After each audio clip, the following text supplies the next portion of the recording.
One day, Thomas was at the quayside of a small village. The early morning catch of fish was being loaded into his trucks. The work took a long time. The fishermen were using old equipment and Thomas was worried. "I'm going to be late for Henry at the docks. He won't like this. Please hurry up," and Thomas was rudely interrupted.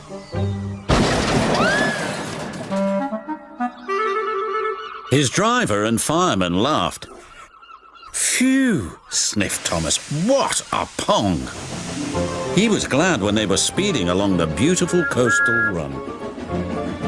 As they approached the lighthouse, they saw a man waving a red flag. "What's the matter now?" "High tides are damaging the track," reported the man. "I've marked the spot." "We'll go and inspect," said the driver.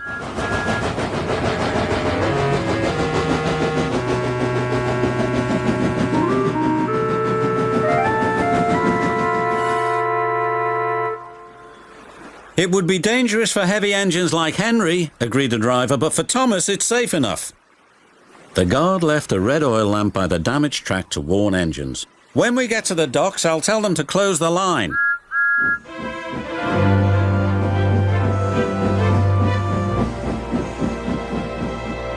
Henry was waiting anxiously for Thomas's trucks.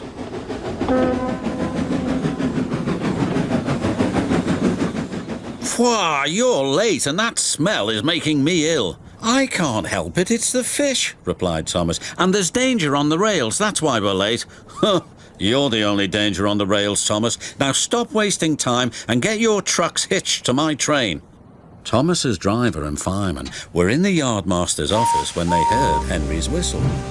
There he was, steaming out of the station with his long, heavy train called the Flying Kipper. "What route is Henry taking tonight?" asked the driver. "The coastal run, it's the quickest." "But I told you that's dangerous for a big engine like Henry." The yardmaster quickly phoned the signalman. Henry roared past the signal box. "I'll soon make up for lost time." The signalman was answering the telephone but couldn't hear the warning. By the time he did, Henry was far away in a cloud of steam. But when Henry reached the coastal track, his hopes for a fast run were dashed. Fog floated everywhere. "I can't see," cried Henry. Nor could his driver.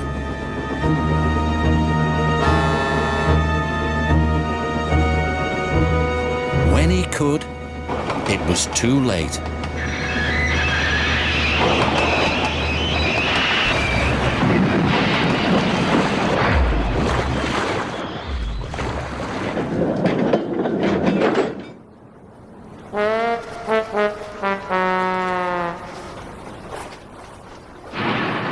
As soon as the tide was high enough, Henry was craned out of the water.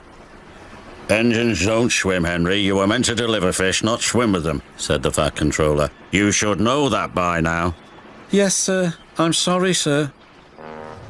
When Henry arrived at the docks, Cranky the crane looked down at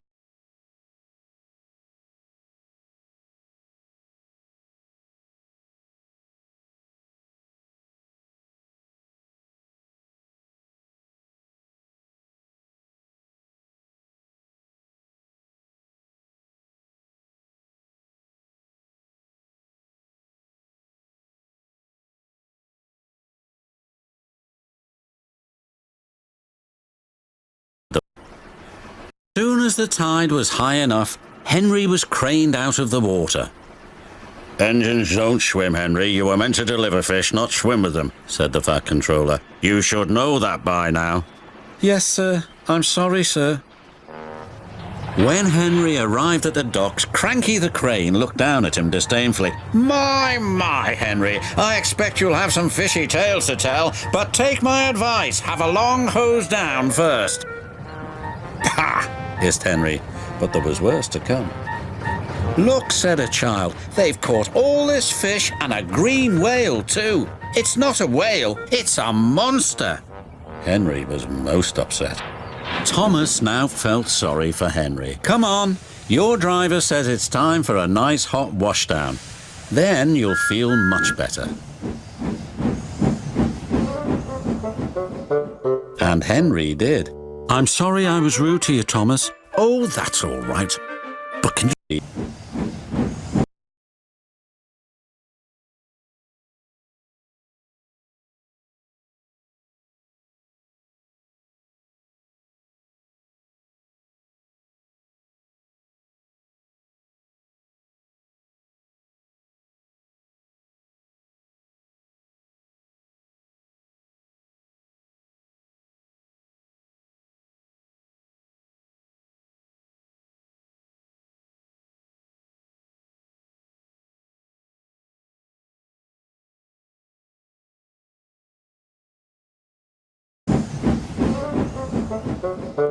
And Henry did. I'm sorry I was rude to you, Thomas. Oh, that's all right. But can you smell something? What? Asked Henry nervously. Fresh air. Oh, yes, replied Henry.